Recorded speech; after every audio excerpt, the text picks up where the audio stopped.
So contrary to what many may think, Pentecostalism in Africa actually began much earlier than post-colonial Africa. You find that in the early 20th century, as early as 1902, 1903, we find the Zion movement or Zionist movement coming to Africa, in South Africa.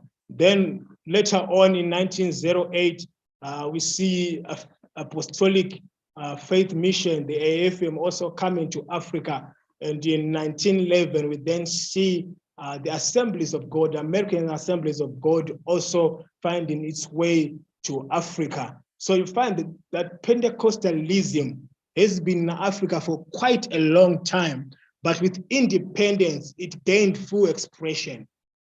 With independence, it gained full expression. So you find there was a significant growth of Pentecostalism post-independence. But missionaries from the American Church of Assemblies of God first arrived in Liberia in 1914. In South Africa, it was in 1911. In Liberia, it was 1914. Burkina Faso, 1920. And you find that in the 1930s, we also had Pentecostal missionaries arriving in Nigeria and Ghana. That was in the 1930s. And you find that in the 1970s, we then had an African evangelical and Pentecostal renewal happening, noticeably in the 1970s and in the 1980s.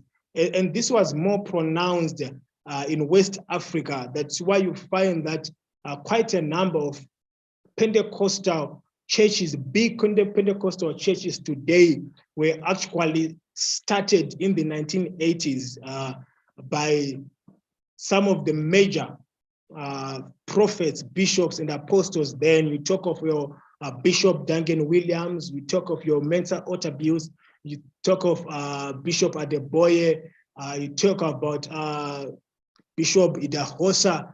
All these ministers started their churches in the 1980s as a result of that evangelical and Pentecostal renewal, which began in the 1970s. So you find that the English-speaking countries in West Africa and in Kenya and in South Africa, those were leading when it came to the propagation of Pentecostalism in Africa. And we find that it was only in the 90s where we also then got the French-speaking countries in West Africa also now being exposed to Pentecostalism. So as a result of this reinterpretation, innovation, and development of autonomous churches, African Pentecostalism has effectively followed its own path. So in as much as from 1902, 1908, 1911, when the early missionary, Pentecostal missionaries came to Africa, the churches then were very much influenced by their American origins. But you find that over the century, we've had many now African-initiated, African-started or African-born Pentecostal churches breaking away from these three main Pentecostal movements, the Zionist, the AFM, as well as the Assemblies of God. So over the centuries, we've had many local actors now taking charge in establishing their own African autonomous Pentecostal churches. So you find that's the spread of Pentecostalism has been and can be seen as a continual process of modification and reinvention. So as the African clergy, as the African pastors were in disagreement with some of the theologies in the American originated Pentecostal movement, they also then went out and established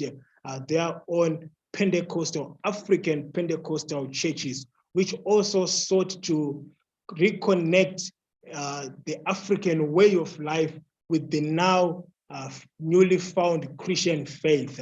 So you find that over the centuries, we have seen many African Pentecostal churches being born, and this then being the biggest movement in as far as the religious awakening of the African people is concerned over the past century. And in modern day Christianity, you find that the Pentecostal sect of Christianity commands the greatest following as opposed to the Catholic or the Protestant.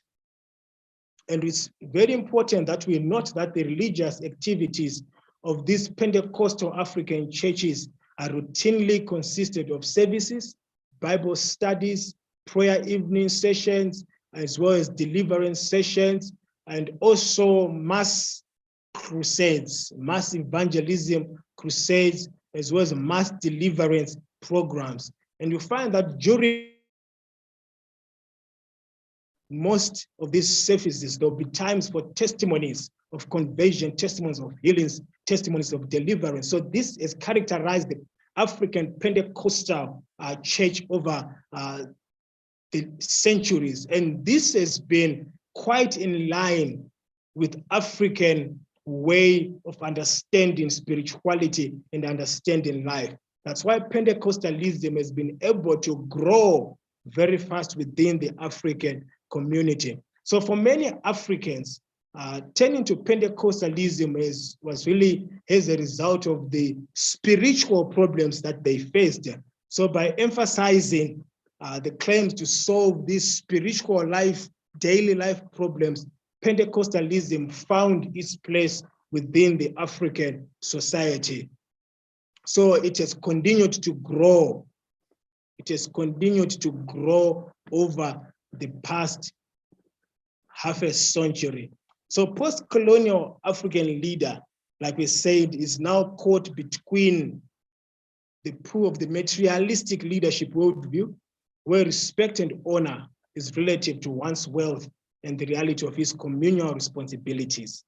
And unfortunately, the communal responsibilities have lost the battle, and service delivery and discharge of duties suffer at the expense of wealth accumulation, and the excellence has been replaced by mediocrity.